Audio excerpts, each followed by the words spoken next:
بيان للرأي العام. كانت ولا زالت هجمات الاحتلال التركي تهدد أمننا وشعبنا في قصفهم المستمر بكافة أنواع الطيران مسير وأسلحة محرمة دوليا التي سبق واستخدمها العدو في رأس العين وعفرين واستهدف بها أبرياء وعزل، ويكرر العدو يستخدمها اليوم على مناطق الدفاع المشروع. ومرة أخرى تكررت هذه الهجمات على مناطق الدفاع المشروع بالسلاح الكيماوي، وكانت نتيجتها إعلان قوات حماية الشعوب هبكة لارتقاء 11 رفيق ورفيقة إلى نيل الشهادة بعز وفخر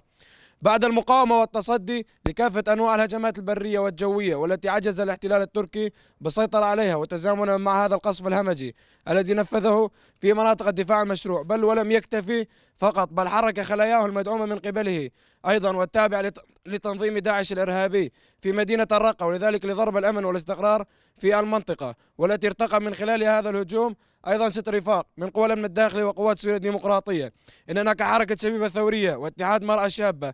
ولن نكتفي بالكلمات فقط، وسننتقم لرفاقنا الذين ضحوا